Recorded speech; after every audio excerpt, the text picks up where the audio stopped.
사랑하는 이수중앙교회 성도 여러분, 지난 한 주간도 주 안에서 평안하셨습니까? 오늘 이 시간 우리는 코로나19의 영향으로 각자의 삶의 처소에서 온라인을 통하여 주일 예배 제단을 쌓습니다. 다 함께 모여 교회에 나와 예배 드리지 못함이 대단히 안타깝고 아쉬우나, 그러나 오늘도 변치 않는 믿음으로 이 시간 다 함께 마음을 모아 영과 교통함으로 다 함께 하나님 앞에 나가시겠습니다. 다 함께 묵도하심으로 예배를 시작하겠습니다.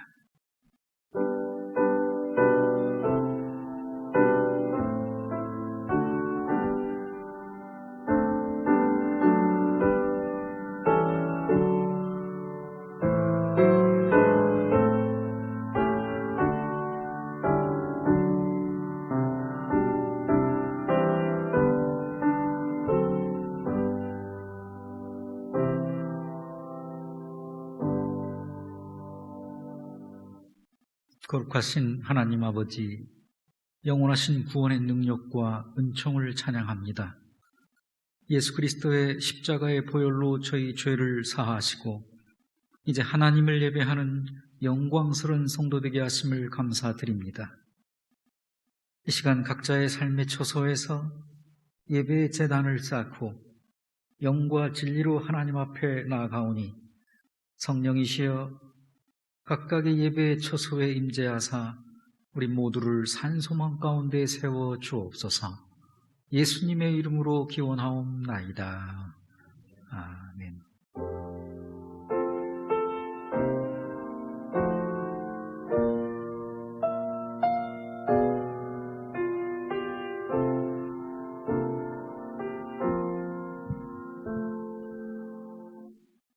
사도신경으로 신앙 고백드리겠습니다. 전능하사 천지를 만드신 하나님 아버지를 내가 믿사오며 그 외아들 우리 주 예수 그리스도를 믿사오니 이는 성령으로 잉태하사 동정녀 마리아에게 나으시고 본디오 빌라도에게 고난을 받으사 십자가에 못 박혀 죽으시고 장사한 지 사흘 만에 죽은 자 가운데에서 다시 살아나시며 하늘에 오르사 전능하신 하나님 우편에 앉아 계시다가 저희로서 산자와 죽은 자를 심판하러 오시리라. 성령을 믿사오며 거룩한 공회와 성도가 서로 교통하는 것과 죄를 사하여 주시는 것과 몸이 다시 사는 것과 영원히 사는 것을 믿사옵나이다. 아멘. 다 함께 찬송가 28장 찬송하시겠습니다.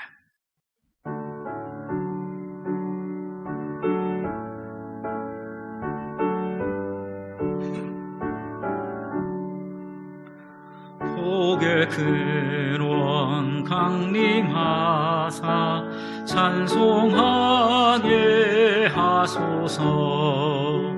한량 없이 자비하심 측량할 길 없도다.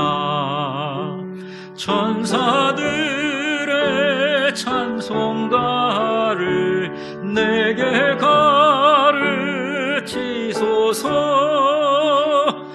구속하신 그 사랑을 항상 찬송합니다.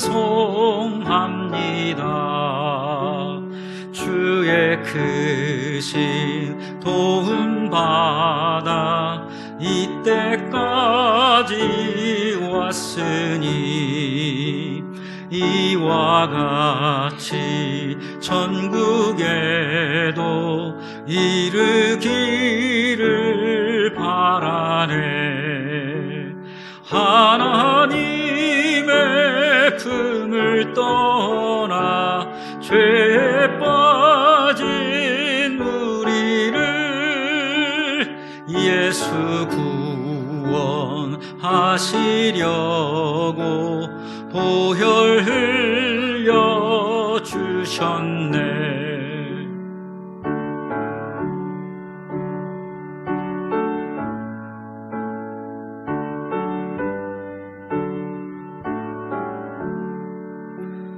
주의 귀한 은혜 받고 일생 빚진 자 되네.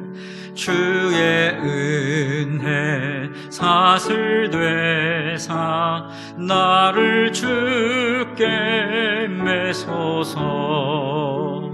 우리 마음은 연약하여 범죄하기 쉬우니 하나님이 받으시고 천국인을 지소서. 아멘.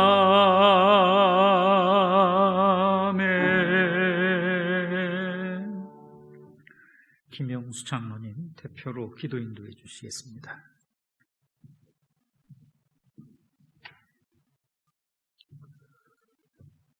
인간의 생사회복을 주관하시는 하나님 아버지, 사순절 넷째 주일 거룩한 주일을 맞이하여 하나님 아버지께 나오게 하신 은혜에 감사와 영광을 올려드립니다. 오늘 이 예배 시간에 말씀으로 새롭게 거듭나는 시간 되게 하여 주시고, 지금 저희들이 드리는 이 예배로 주님께서 홀로 영광 받아 주시옵소서. 지금은 세계가 코로나19 바이러스의 충격과 공포로 불안에 떨고 있습니다. 이로 인하여 대한민국의 모든 분야가 멈춰 정지되고 있습니다. 또한 모든 종교 활동의 제약을 받아 하남전 예배를 드리지 못하고 각자 주어진 가정 예배를 드리고 있사오니 이를 헤아려 주시옵고, 오직 하나님께 엎드려 부르짖을 때 저희 기도를 들으시고 응답하사 환난에서 건져주실 줄 믿습니다.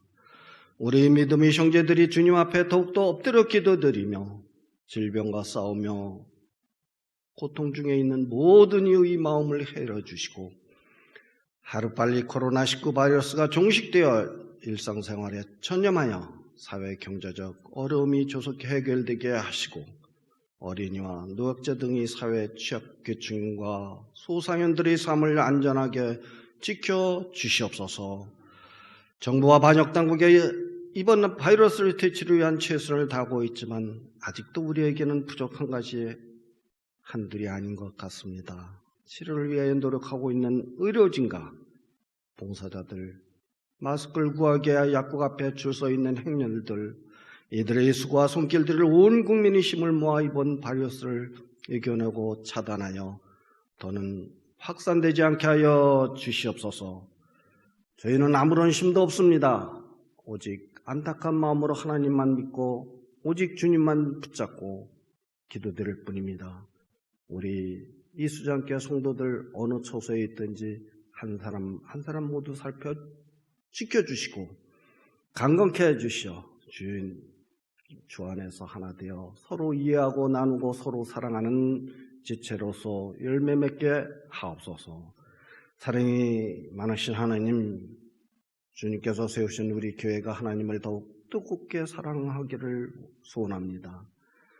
하나님을 대적하는 세상의 경건 어둠의 권세를 무너뜨리고 복음으로 하나님 나라를 힘있게 확장해 나가는 충성된 교회가 되게 하옵소서. 그래야 우리 교회가 축복의 통로가 되어 이 지역사회를 품고 사무에 지친 영혼들에게 주님을 사랑과 위로를 베푸는 영혼의 쉼터가 되게 하여 주시옵소서. 여러 가지 고통스러운 문제와 풀리지 않는 문제로 고민하며 기도하는 성도들을 붙잡아 주시고 응답하여 주시어 담대한 믿음으로 살아가게 하옵소서. 오늘 귀한 은혜의 시간에 하나님 말씀을 전하시는 목사님을 위해 기도합니다. 하나님의 귀한 말씀이 선포될 때 우리의 삶이 치유되고 회복되어 구별하여 나갈 길을 찾는 생명의 말씀, 능력을 말씀이 증거되게 하여 주시옵소서. 말씀을 증거하실 때 간절한 마음으로 받게 하시고 우리의 심령이 말씀을 묶임을 받아 하나님께 온전히 쓰임받는 인생이 되게 하옵소서. 모든 감사와 찬양과 영광을 주님께 올려드리며 거룩하신 예수 그리스도 이름으로 기도드리옵나이다. 아멘.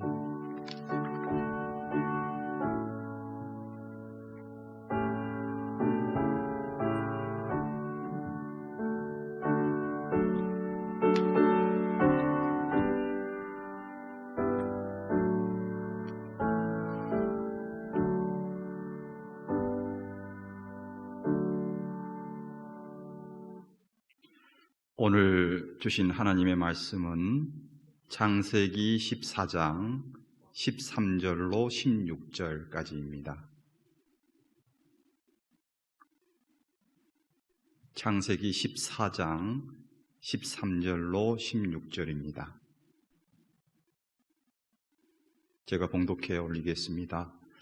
도망한 자가 와서 히브리 사람 아브라함에게 알리니 그때의 아브라함이 아모리 족속 마므레의 상수리 숲을 근처에 거주하였더라. 마므레는 에스골의 형제요 또 아넬의 형제라. 이들은 아브라함과 동맹한 사람들이더라. 아브라함이 그의 조카가 사로잡혔음을 듣고 집에서 길리고 훈련된 자 318명을 거느리고 단까지 쫓아가서 그와 그의 가신들이 나뉘어 밤에 그들을 쳐부수고 다메섹 왼편 호박까지 쫓아가 모든 빼앗겼던 재물과 자기의 조카 롯과 그의 재물과 또 부녀와 친척을 다 찾아왔더라. 아멘.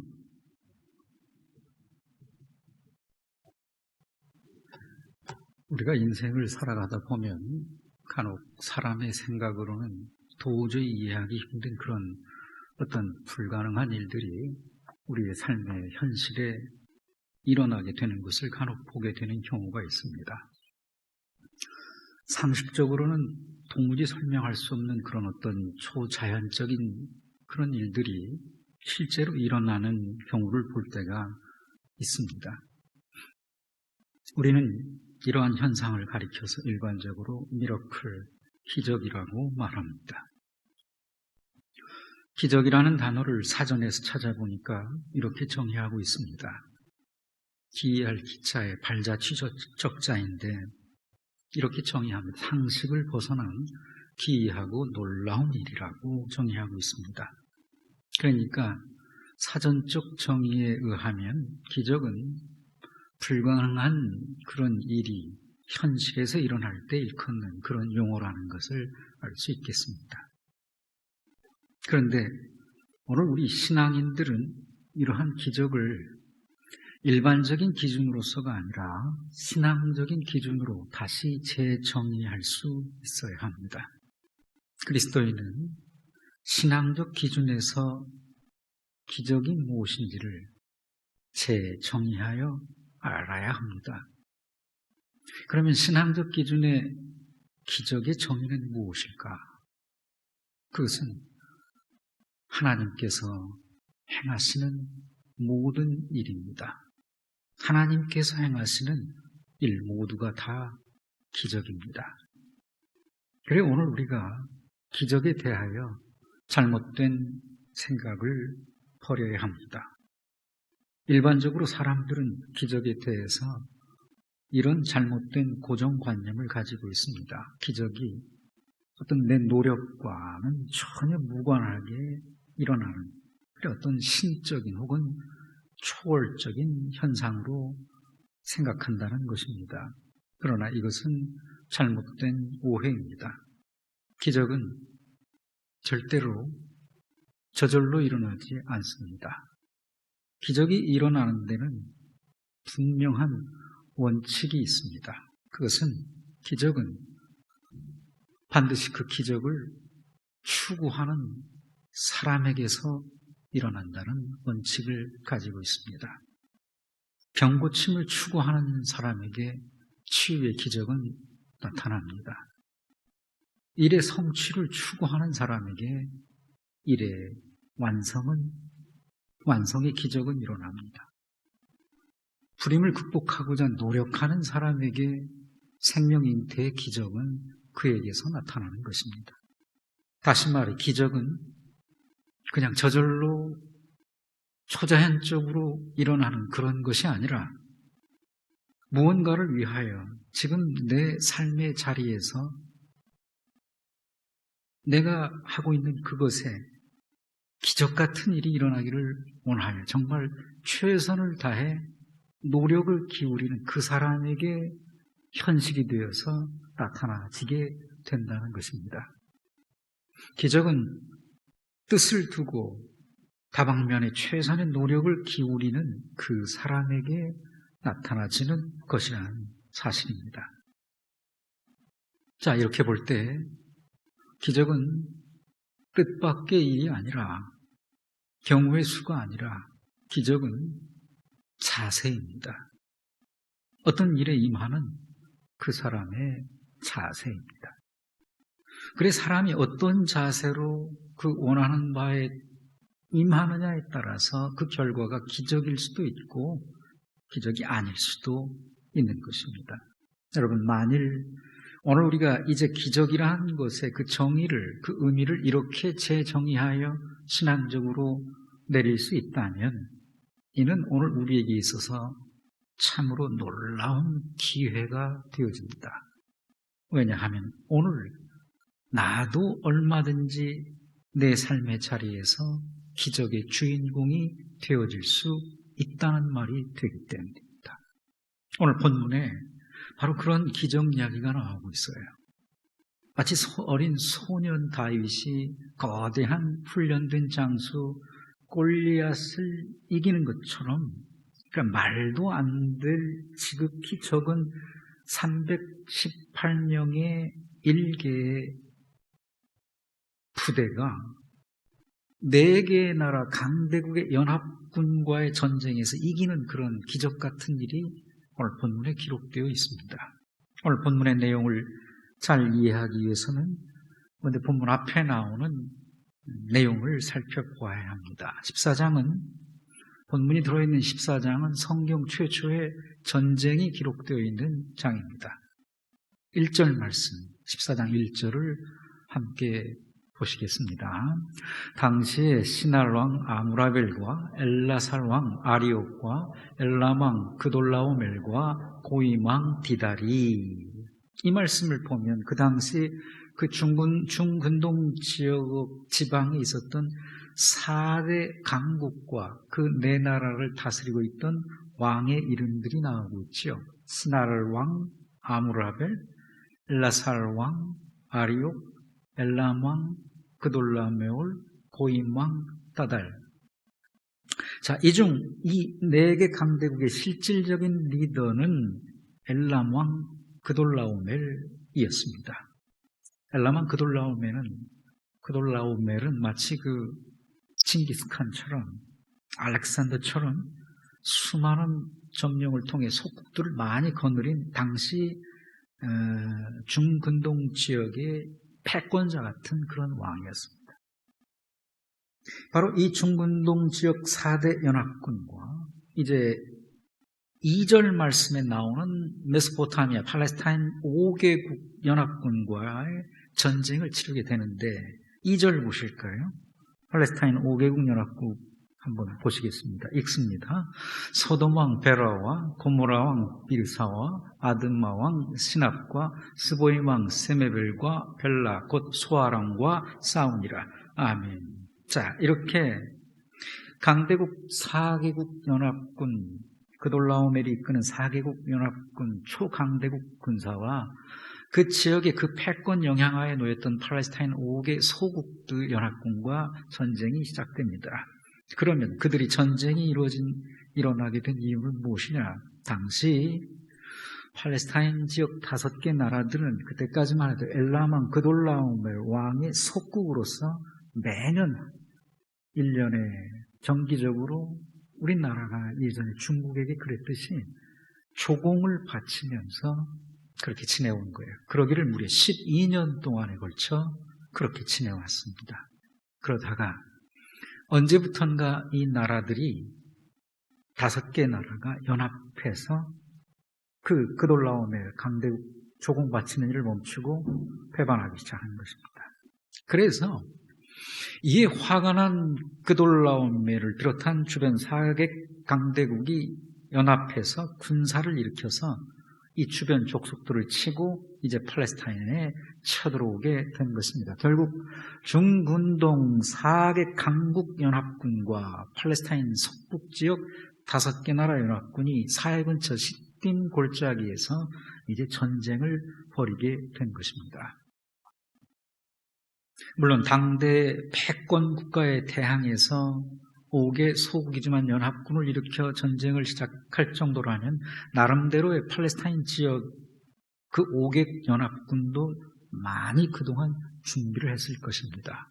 그리고 자기네 땅에서 벌어지는 전쟁이니만큼 지형지물에도 익숙하다는 그런 유리한 점도 가지고 있고요. 하지만 문제가 있었습니다. 그것은 애초부터 군사력 자체가 비교가 되지 않았던 것입니다.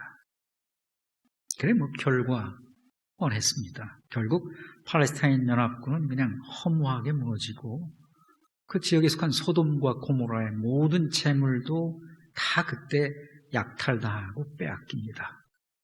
그런데 여러분, 바로 그 당시에 소돔이 무너질 점령될 당시에 그곳에 누가 살고 있었습니까? 그렇습니다. 롯이 거기 살고 있었던 것입니다. 롯은 누구입니까? 아브라함의 조카입니다. 그리고 그때 이 전쟁 와중에 조카 롯도 그 전쟁통에 포로로 사로잡히고 모든 재산을 다 잃게 된 것입니다. 여기까지가 오늘 본문 전 상황의 이야기입니다. 자, 이제 오늘 본문의 기사는 여기서부터 시작됩니다. 오늘 본문의 내용을 아주 간단하게 요약해서 말씀드립니다. 이렇습니다.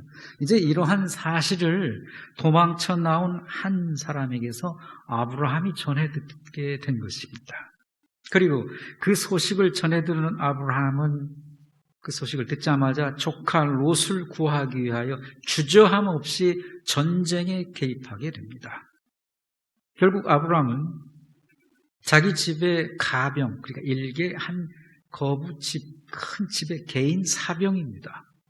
그 가병을 이끌고 순식간에 단까지 쫓아가서 그 그돌라오멜 연합군, 전쟁에 승리하여 기세 등등한 그돌라오멜 왕에 이끄는 연합군과 싸워 격파시키고 빼앗겼던 재물과 조카 롯과 포로로 끌려갔던 모든 사람들을 다 찾아서 돌아오게 됩니다. 간단하게 말하면 이것이 오늘 우리가 읽은 본문의 말씀이에요.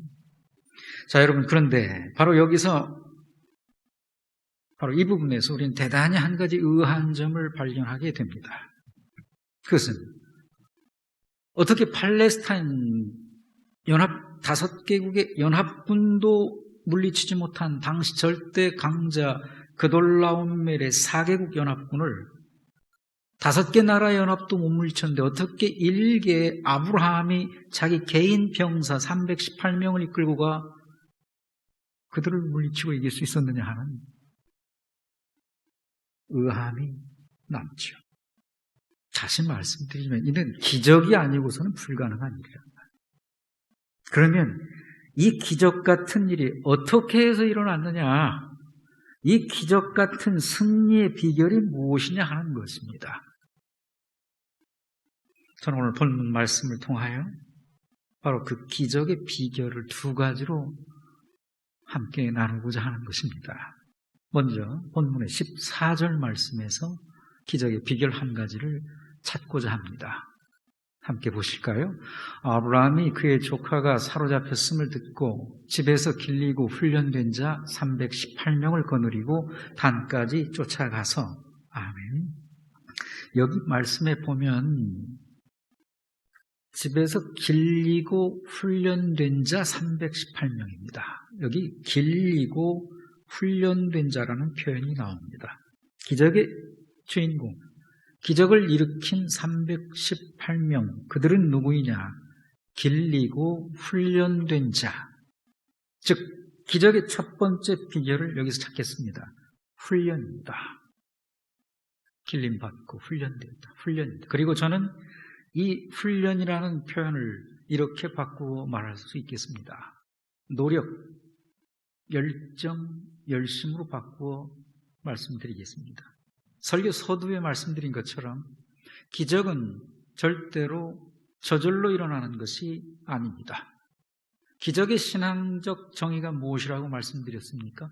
하나님께서 행하시는 모든 일이 기적이라고 말씀드렸습니다. 여러분, 오늘 하나님께서 나를 통해 일하시기를 원하신다면, 즉 내게서 기적이 나타나기를 내가 원한다면 우리는 모두 필요한 것이 있습니다. 그것이 뭐냐?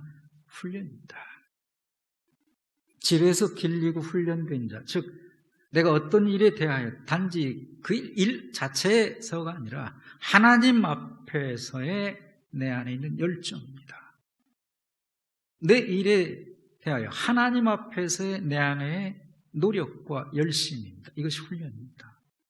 하나님 앞에서 열심과 하나님 앞에서의 열정을 다한 그 노력이 내게 요구된다는 것입니다. 기적은 절대로 기다린다고 찾아오는 것이 아니기 때문입니다. 여러분, 오늘 내 믿음이 정말 진짜 참 믿음이라는 증거는 내가 믿음을 따라 내 삶의 자리에서 내게 주어진 일, 내게 지금 처한 이 환경에 대해 내가 얼마나 엔투지애즘, 열정을 가지고 노력하느냐에 따라 달려 있습니다. 다시 말씀드립니다. 기적은 자세입니다. 기적은 자세입니다. 꿈을 꾸는 것은 좋은 일이나 멍하니 하늘을 바라보고 있는 것은 기적이 아닙니다. 계획과 목표를 세우고 갖는 것은 좋으나 구체적인 움직임이 없는 것은 기적이 아닙니다. 기적을 이룰 수 있는 사람은 누구냐? 오늘 또 내 삶의 자리, 내게 주어진 일에 대하여 현실 상황이 어떠하든 그럼에도 불구하고 포기하지 않고 열정적인 움직임을 통해 땀을 만들어내는 자세를 가진 사람, 그 사람이 바로 기적의 주인공이 되는 겁니다. 여러분, 오늘 우리가 원하는 것은 무엇입니까? 지금 우리가 원하고 있는 것이 무언가요? 그리고 여러분은 지금 무슨 일을 하고 계십니까? 여러분의 간절한 기대가 무엇이며 소원이 무엇입니까? 기적은 그 사람의 자세입니다. 기적을 원하신다면 이 한 주간 그 기적을 향하여 포기하지 말고 열심히 달려나가야 합니다. 318명 초강대국 4개국 연합군을 이긴 그 첫 번째 비결은 훈련, 즉 열정과 수고와 노력, 열심이었습니다. 비록 말도 안 돼 보이는 것이지만, 비록 어려움이 있지만, 비록 어쩌면 죽을지도 모르지만, 힘겹지만 내게 지금 주어진 상황과 그 일에 대하여 하나님 앞에서 열정을 가지고 더욱 열심히 노력함으로 그들은 기적을 일구는 318명이 되어진 것입니다. 사랑하는 이 중앙교회 성도 여러분, 오늘 여러분의 삶의 자리에 여러 원하는 바가 있지요. 그리고 지금 우리는 국가적인 차원에서, 세계적인 차원에서 또한 다 함께 17억의 인류가 원하는 바를 갖고 있지요. 이 일에 대하여 우리는 그 원하는 바를 어떻게 성취해낼 수 있을까요? 우리의 자세를 바로 하는 것입니다. 내가 그 일 앞에서 어떤 자세를 가지고 내 일에 임하느냐, 그것이 대단히 중요한 일입니다.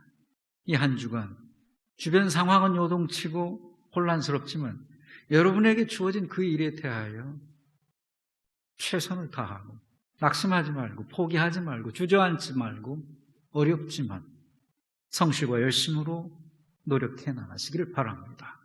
그럴 때 우리의 삶의 자리 위에 기적 같은 일이 일어날 수 있음을 우리가 믿을 수 있기를 원합니다. 다음으로 본문에서 말하고 있는 기적을 이룰 수 있는 두 번째 조건 15절 말씀에서 한 가지를 더 발견하고자 합니다. 15절을 함께 보시겠습니다. 그와 그의 가신들이 나뉘어 밤에 그들을 쳐부수고 다메섹 왼편 호박까지 쫓아가. 아멘. 그와 그의 가신들이 318 아브라함과 318 용사들이 나뉘어 밤에 그들을 쳐부쉈다 그랬습니다. 어떻게 이겼느냐? 나뉘어 밤에. 저는 이것을 이렇게 표현하겠습니다. 지혜롭게 전략을 세워 전쟁에 임했다. 그래서 기적의 비결 두 번째를 이렇게 저는 정의하겠습니다. 지혜로. 그리고 이 지혜를 다른 말로 풀어서 계획이라, 방법이라, 작전이라고 이렇게 말씀드리고 싶습니다.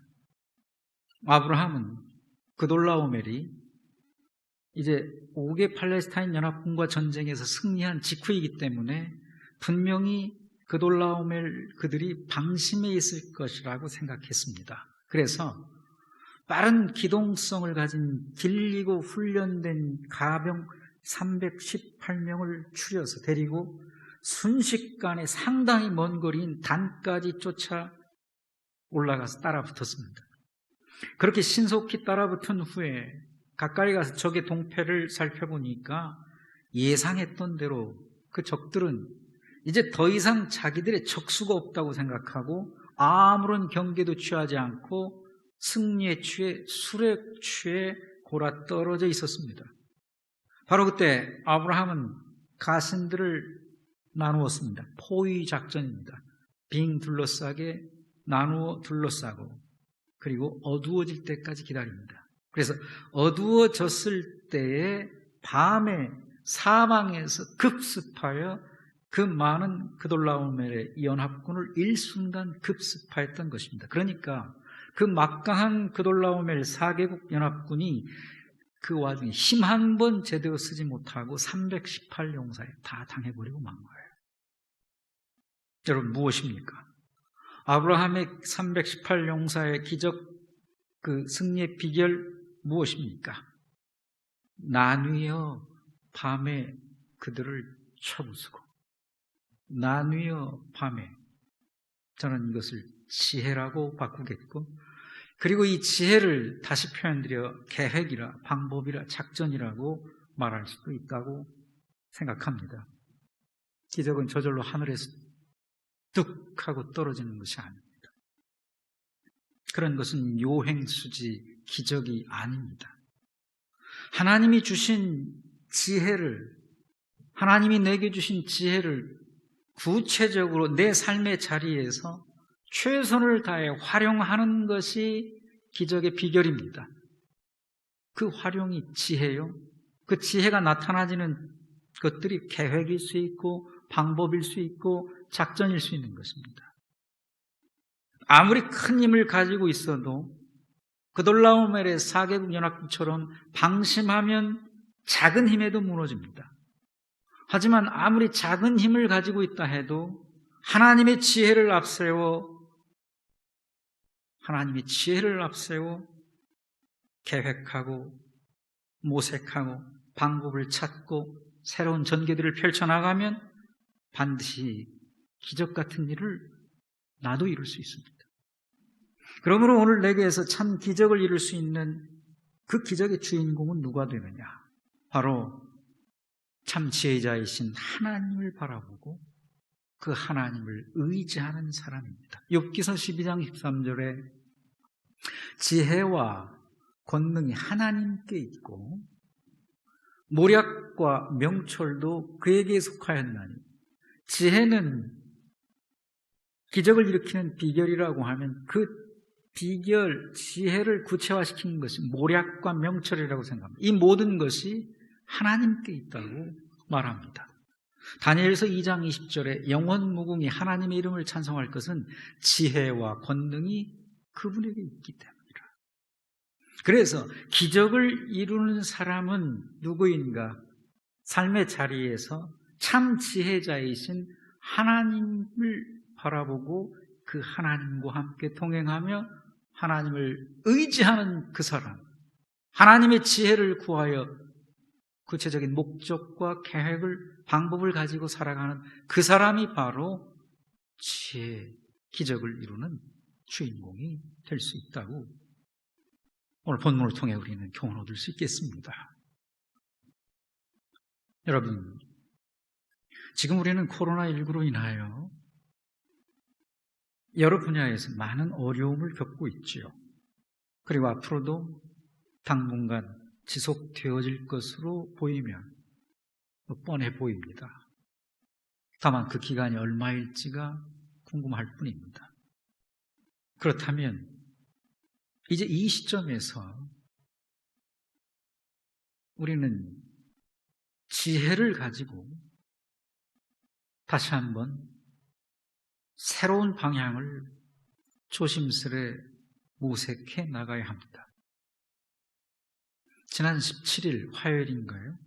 경기도청에서 기자회견을 열어 이런 내용을 발표했습니다. 코로나19 확산을 막고자 감염병 예방법에 근거하여 그날로부터 29일까지 감염 예방 수칙 미준수 종교시설의 밀집 집회를 제한하는 행정명령을 발동한다. 그리고 어길 시 폐쇄 조치하겠다 하고 발표했습니다. 이번 코로나19 상황에서 신천지와 관련된 혹은 확진자가 발생한 그런 시설이 아니라 일반 종교시설에 대해서 행정명령을 내린 것은 이번이 처음입니다. 다만 다행한 일은 전체 종교시설이 아니라 경기도가 제시한 방역 지침을 이행하지 아니한 경기도 지역에 속한 교회 137곳에 국한됐다는 점에서 그나마 다행한 조치입니다. 한국 교회가 지금 온라인 예배를 실시하고 있는 것은 옳은 일입니다. 하지만 지나친 정치적 개입은 심히 우려되는 바가 있습니다.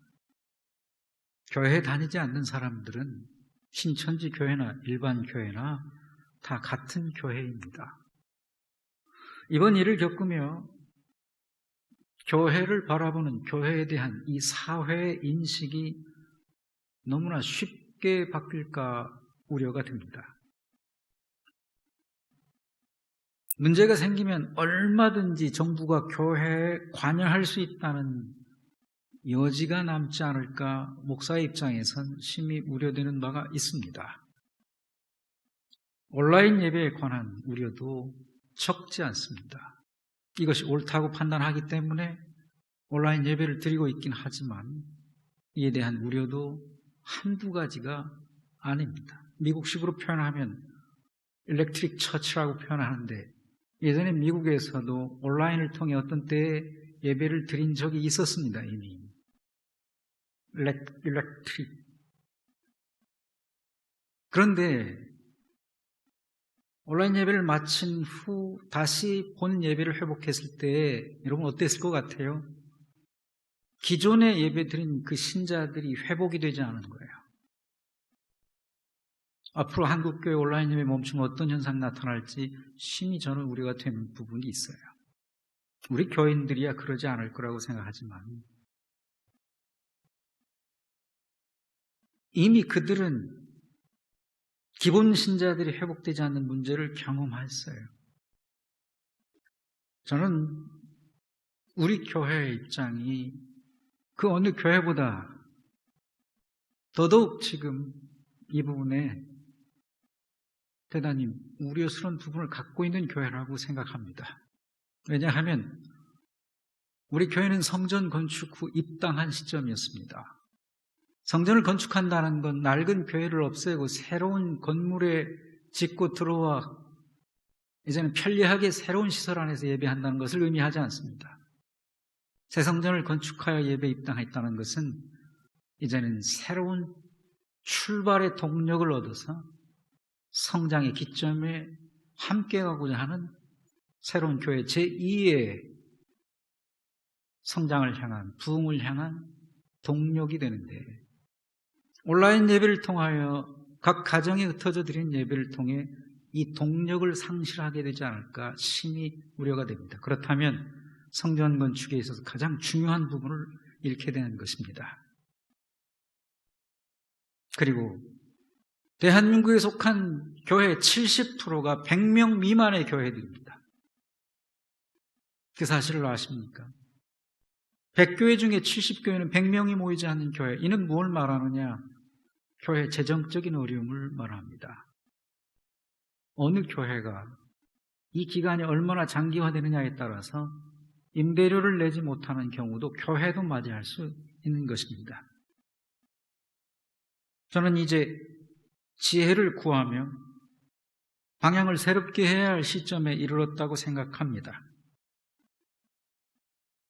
방역 대응으로 막아서고 빗장을 걸어 잠그는 식의 행태로는 결국에는 경제에 영향을 미쳐서 소상공인들과 지역 상권, 시장 골목 상권들은 물론 대기업도 어려움을 당할 수 있습니다. 현대자동차 같은 경우 이미 작년 대비 지금 판매 실적이 10%에도 못 미치고 있습니다. 그리고 대형 항공사들은 물론 소형 항공사들은 이번 코로나 사태가 끝나고 나면 줄도산할 위기에 처해 있다고 말하고 있습니다.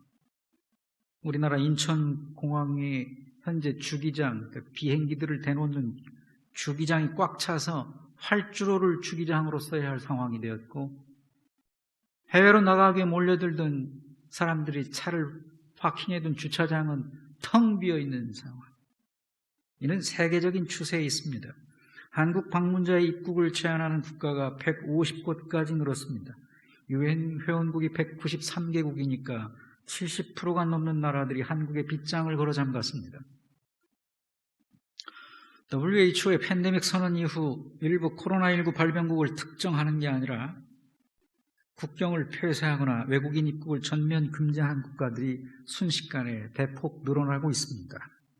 심지어 유럽조차 유레일 패스 하나 끊으면 국경 없이 넘나들 수 있었던 유럽이 국가 간의 국경을 폐쇄하기 시작했습니다.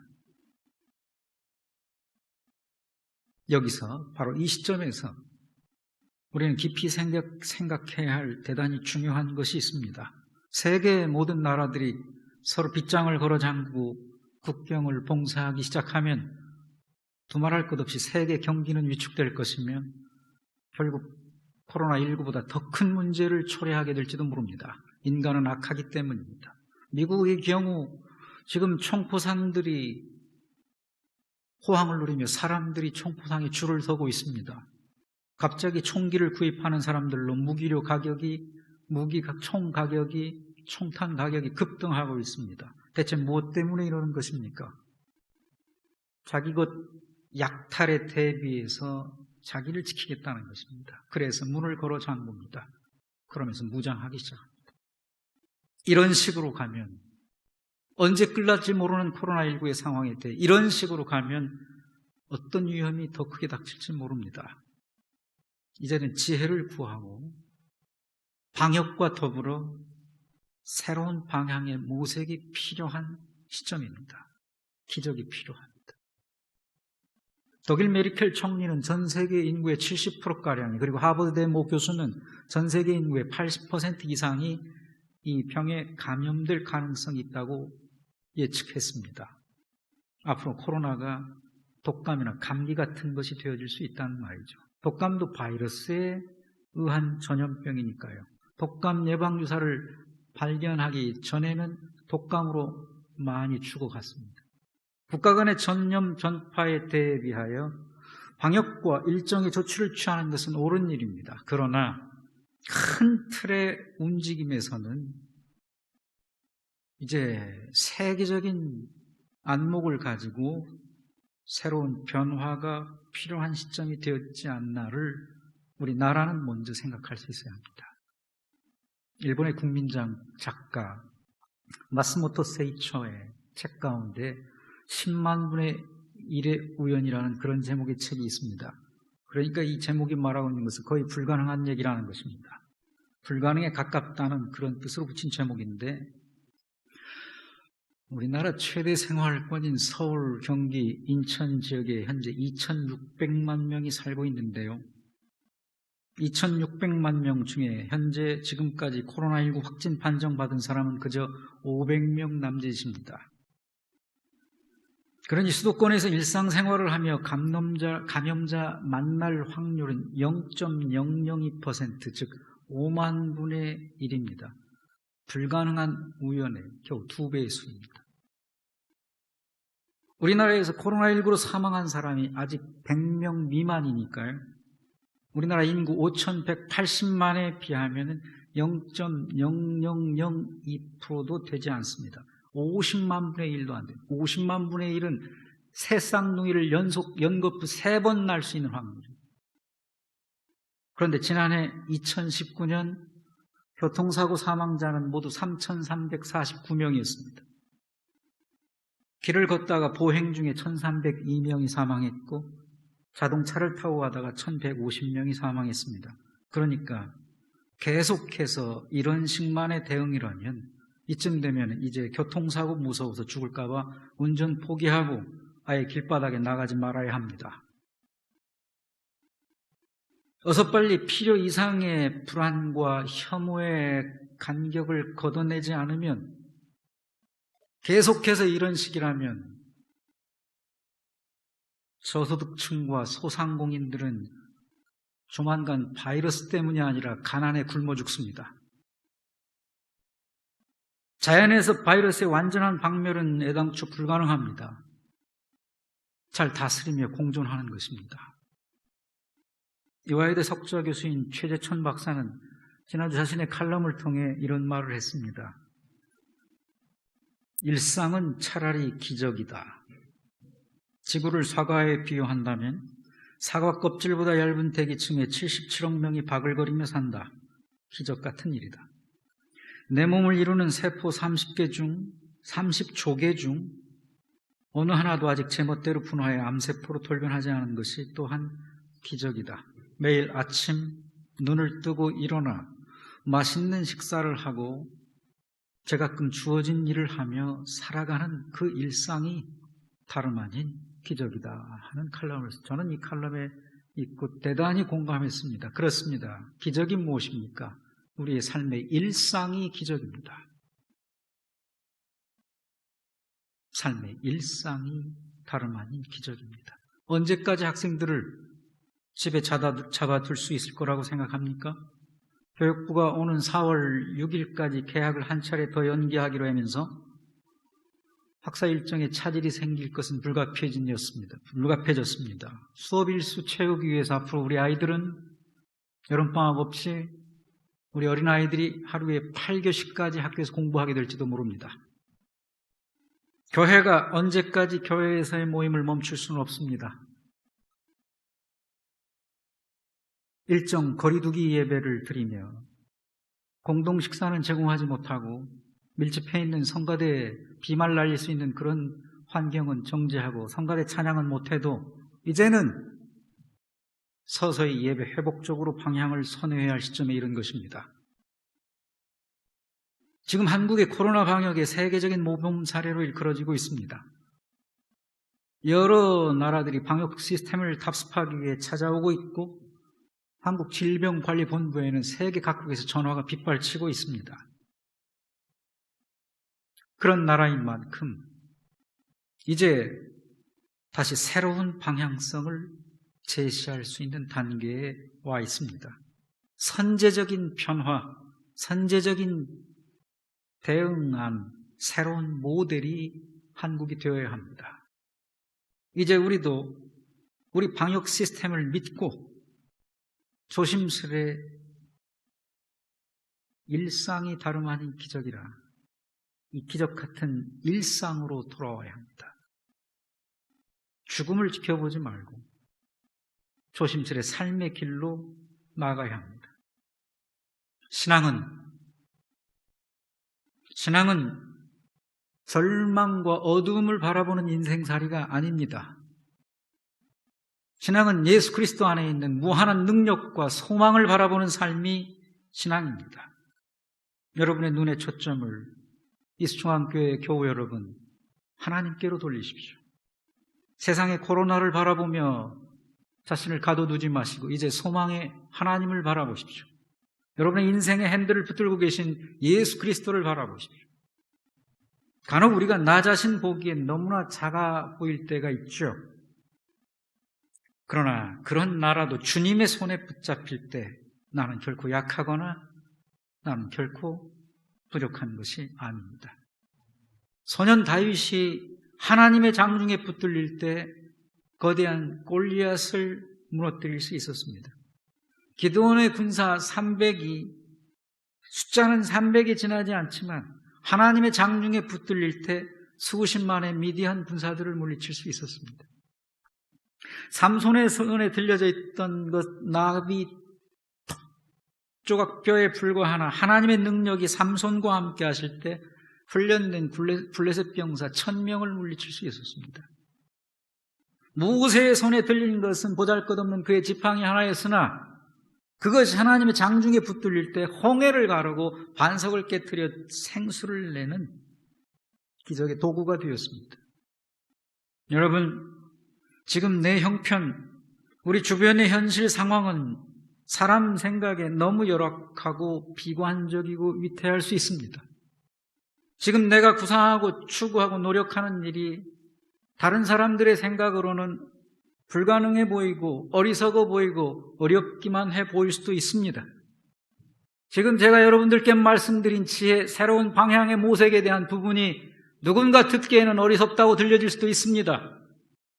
하지만 내 손에 들려있는 이 비록 작은 것이 사람의 눈에 어리석어 보이는 이것이 하나님의 장중에 하나님의 손에 붙들릴 때에 능치 못할 일이 없는 기적의 도구가 되어질 수도 있습니다.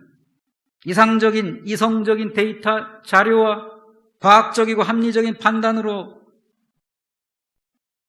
작아 보이고 미비한 것 같지만 하나님의 손에 들려지면 얼마든지 큰 것이 되어질 수 있습니다. 그래서 신앙인은 오늘 내 삶의 자리에서 다시 한번 믿음의 법칙을 생각해야 합니다. 마가복음 9장 23절에 할 수 있거든이 무슨 말이냐? 믿는 자에게는 능치 못함이 없느니라 하셨습니다. 빌립보서 4장 16절에 13절에 내게 능력 주시는 자 안에서 내가 모든 것을 할 수 있다고 말씀하셨습니다. 누가복음 17장 6절에 주께서 이르시되 너희에게 겨자씨 하나일 만한 믿음이 있었더라면 이 뽕나무더러 뿌리가 뽑혀 바다에 심겨라 하였을 것이고 그것이 너희에게 순종하였으리라 하였습니다. 그리스도인의 가치가 바로 여기에 있는 것입니다. 내가 하나님의 손에 들려질 때 나는 대단히 가치 있는 존재가 되어질 수 있고 내가 하나님의 손에 들려질 때 나는 대단히 존귀한 존재도 되어질 수 있고 내가 하나님의 손에 들려질 때 나는 기적을 만드는 사람도 되어질 수 있다는 사실, 내 자녀의 앞길이, 내 가정이, 내 사업장이, 내가 속한 이 나라가 그리고 이 세계가 하나님의 손에 들려질 때 기적처럼 달라지는 역사도 얼마든지 일어날 수 있음이 바로 우리 신앙인의 사고 아닙니까? 사랑하는 이수중앙교회 교우 여러분, 바라기는 여러분의 삶의 자리에서 기적을 만들어가는 사람들이 될 수 있기를 바랍니다. 각자의 일에 어렵지만 낙심하지 마시고 열정을 가지십시오. 길려진 훈련된 용사 318 열정을 가지고 땀을 흘리며 노력하십시오. 최선을 다하고 수고하십시오. 그리고 또한 하늘의 지혜를 구하며 새로운 방법을 찾아가고 방향을 모색하십시오. 하나님께서 지혜 가운데 역사하시면 얼마든지 우리 모든 교우들이 기적의 주인공들이 되어지며 이 한 주간 기적적인 삶을 살아갈 수 있게 될 것입니다. 이런 은혜가 우리 모두에 함께 하시기를, 예배드린 여러분의 가정에 함께 임할 수 있기를 예수 그리스도의 이름으로 간절히 축원합니다. 하나님 아버지 감사합니다. 이렇게라도 우리가 예배 드릴 수 있음이 이것이 은혜요 감사한 일인 줄로 믿습니다. 그러나 이제는 함께 모여 예배 드리기를 우리 마음속에 꿈꾸기를 원합니다. 이제는 새로운 방향과 새로운 길을 모색하는 그러한 지혜가 우리 안에 있기를 원합니다. 하나님 아버지, 우리 성도들의 각자의 삶의 자리 위에 이 한 주간도 그와 같은 권능과 지혜로 역사하여 주셔서 이 어두움의 힘겨운 현실들을 잘 이겨나갈 수 있도록 318명의 기적의 주인공들이 되어줄 수 있도록 한량없는 축복을 베풀어 주시옵소서. 질병으로 인하여 두려움 가운데 치유의 은혜를 구하는 가정의 권속들을 찾아가 주셔서 당신의 치유의 권능의 팔로 그 머리에 안수하셔서 모든 병이 깨끗이 낫게 하여 주시옵소서. 답답함과 현재의 일로 두려움 가운데 근심하는 종들의 마음에 위로의 영으로 함께하사 그 마음에 평안이 임하게 하시고 다시 한번 새로운 소망 중 희망이 싹트게 하셔서 일어나 움직일 수 있는 힘이 부여되게 하여 주시옵소서. 예수님의 이름으로 기도하옵나이다. 아멘. 찬송가 456장 찬송 부르시며 준비한 예물 봉헌 드리겠습니다.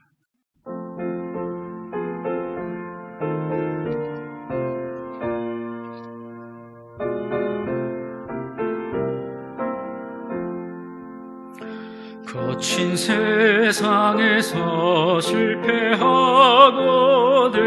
그 손 못 자국 만져라. 고된 일 하다가 힘을 얻으리 그 손 못 자국 만져라. 그 손 못 자국 만져라. 그 손 못 자국 만져라. 주가 널 지키며 인도하시리. 그 손 못 자국 만져라. 내가 어둠 속을 걸어갈 때에 그 손 못 자국 만져라. 주가 참 평안을 내게 주시리. 그 손 못 자국 만져라. 그 손 못 자국 만져라. 그 손 못 자국 만져라. 주가 널 지키며 인도하시리. 그 손 못 자국 만져라. 내가 부활의 주 따라가려면 그 손 못 자국 만져라. 내가 주 안에서 길이 살리라. 그 손 못 자국 만져라. 그 손 못 자국 만져라. 그 손 못 자국 만져라. 주가 널 지키며 인도하시리. 그 손 못 자국 만져라.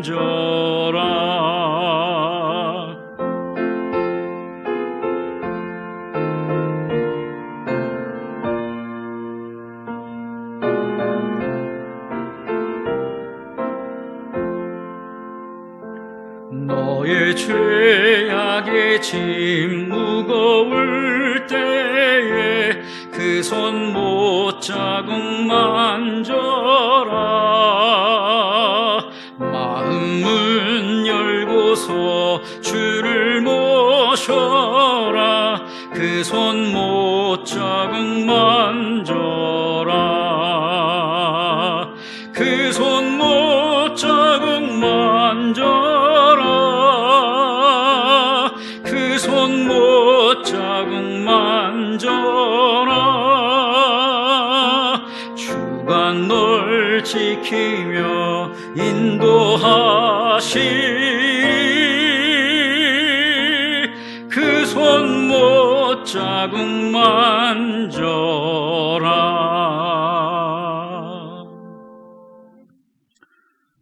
거룩하신 하나님께 경배와 존귀와 영광을 돌려드립니다. 이 시간도 각자의 삶의 자리, 예배에서, 예배의 자리, 또한 가정에서, 또한 일터에서 저마다 하나님 앞에 단을 쌓고 예배드리며 이 시간 순서에 따라 예물 준비하여 봉헌함으로 하나님께 나아갑니다.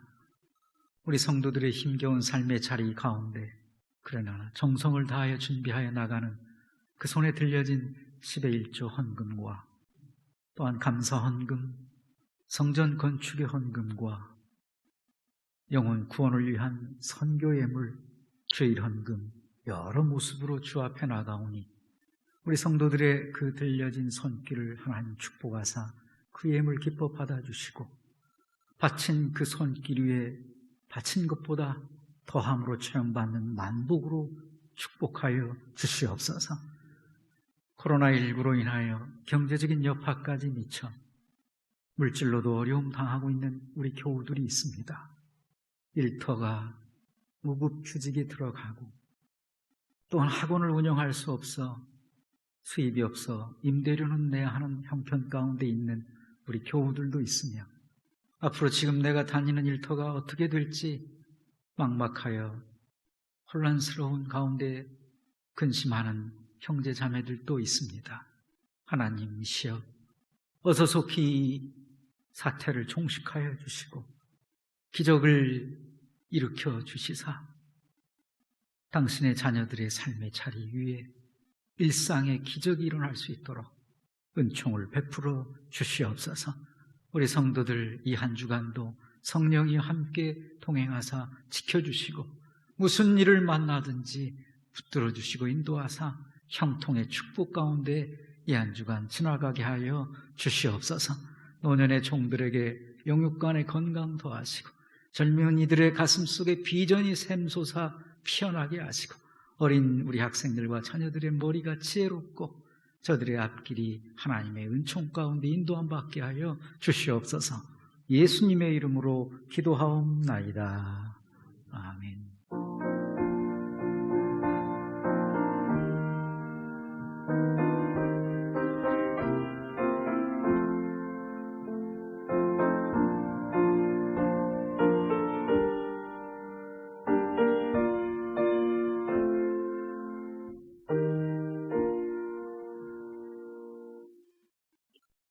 여러분 반갑습니다. 하루빨리 코로나 바이러스가 종식되어 정상 예배가 회복되기를 소원합니다. 교회 소식과 교제 인사 시간입니다. 먼저 교제 인사 나누겠습니다. 날마다 주님과 동행하는 자 되세요 하고 인사하겠습니다.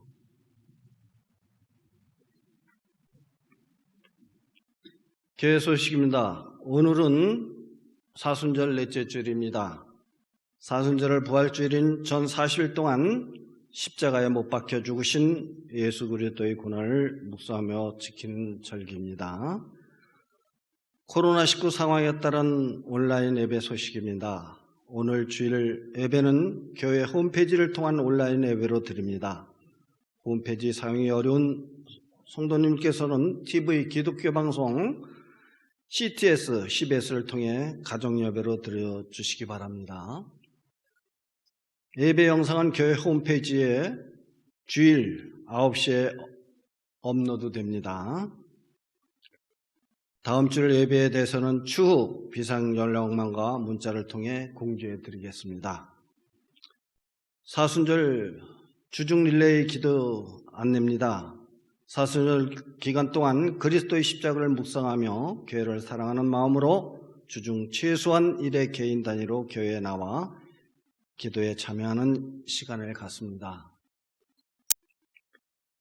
이번 기도회는 따로 순서나 명령을 작성하지 않고 자율적으로 실시합니다. 시간과 요일 역시 따로 정하지 않습니다. 본당 안내대 위치 비치된 기도 제목 카드를 참고하여 기도해 주시기 바랍니다. 사순절 기간 생활 안내입니다. 매일 정해진 시간에 성경 읽기, 매일 기도와 묵상하는 시간 갖기, 예수님의 십자가 고난과 죽으심 묵상하기, 사순절 기간 동안 하루하루 그리스도의 순환과 죽음에 참여하시기 바랍니다. 건축허금 계좌 변경 안내입니다. 2월부터 건축허금 계좌가 아래와 같이 변경되었습니다. 주보를 꼭 참조해 주시기 바랍니다. 오늘 헌금은 온라인 계좌로 입금하시기 바라며 불빠르신 분들은 따로 보정하셨다가 예배 회복된 후 성전에 보내시기 바랍니다. 건축 헌금을 작정하신 분은 완납하여 최선을 다해 주시기 바라며 전 교들이 보다 적극 참여해 주시기 바랍니다. 준공허가 소식입니다. 사용 승인 허가가 준공검사가 지난 3월 13일 서울시 서초구로부터 발부받았습니다. 그동안 기도해 주신 여러분이 모두에게 감사드리며 하나님께 영광 돌립니다. 성정 전문공사 안내입니다. 교회 정문과 뒤편 카리타스 사이 칸막이 공사가 진행 중에 있습니다. 특히 정문을 단문 조용히 결합된 형태로 될 수 있도록 심혈을 기울여 작업을 진행 중에 있습니다. 교회 얼굴이 될 정문이 아름답게 서여주게 안전공사가 하고 없이 공사가 끝나도 기도해 주시기 바랍니다. 모임 안내입니다. 원로의 만남, 원로 목사님, 원로 장로님 4월 20일로 연기되었습니다.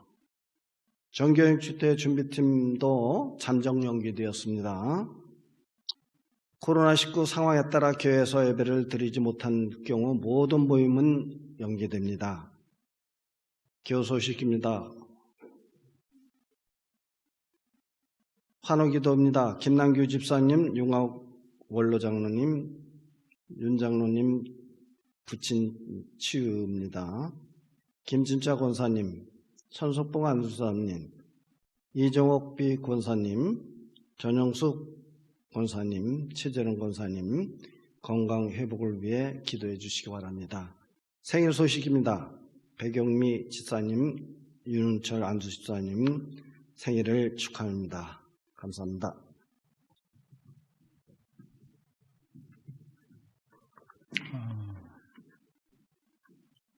예, 광고해 주신 대로 사용 승인 허가서, 준공 허가가 났습니다. 그래서 이제 우리 교회는 법적으로 아무 문제 없이 예배 드릴 수 있게 되었습니다. 사순절 주중 릴레이 기도회가 실시되고 있으니 함께 모여 예배 드리진 못하지만 주중에 나오셔서 함께 예배할 수 있기를, 기도할 수 있기를 바랍니다. 오늘 예배 우리 이곳에 지금 함께 예배 드리고 있는 분들이 상당수 계십니다. 우리 장로님들, 그리고 원로 장로님들, 그리고 권사님들 몇 분이 함께 모여 지금 예배 드리고 있습니다. 여러분 지금 드리고 있는 가정에서 예배 드리고 계시지만 각자 삶의 자리에서 드리고 계시지만 이 시간도 교회에서 예배 드리기 위해 교회 나와 함께하는 분들이 계십니다. 그렇게 하시고 이제 공식적으로 함께 모여 예배 드립니다 하는 소식이 여러분에게 전달될 때 기다리셨다가 기쁜 마음으로 어서 교회에 가야지 하는 그런 마음으로 늘 준비하고 계시다가 그 소식이 전해지면 교회로 발걸음을 옮겨주시기를 부탁드립니다. 이제 다 함께 자리에서 일어나셔서 파송의 노래 함께 찬양하겠습니다. 가서 제자 삼으라, 파송의 노래 함께 찬양하겠습니다.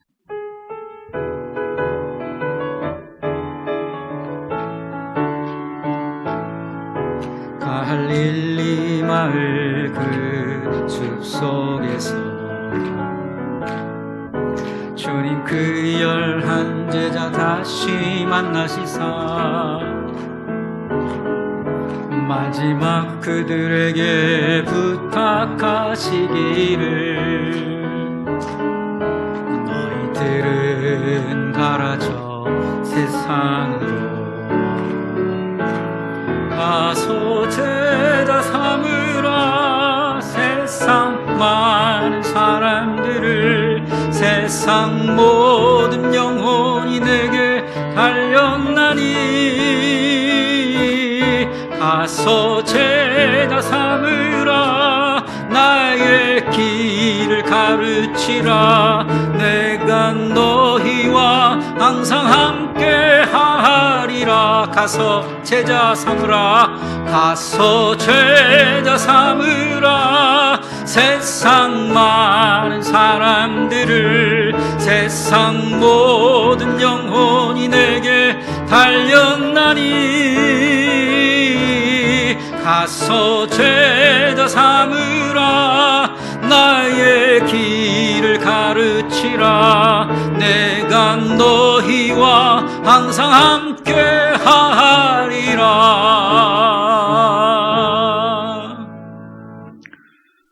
예수 그리스도의 은혜, 하나님의 크신 사랑하심, 성령의 교통하시며 돌보심이 각자의 삶의 자리에서 예배의 제단을 쌓고 하나님 앞에 나간, 그리고 함께 모여 예배 드린 모든 예배자들의 각 사람 머리머리 위에와, 그리고 그들의 예배 처소, 가정과 생업의 현장 위에, 그리고 군문 유학 출타 중인 모든 교우들 위에, 특별히 면역력 약한 노년의 권사님들, 그리고 노년의 성도들 위해 이 한 주간도 함께 하시기를, 그리고 이 나라의 민족 위에, 세계의 코로나의 질병 퇴치를 위해 노력하는 많은 봉사자들 위해 이제로부터 영원토록 함께 계시기를 간절히 축원하옵나이다.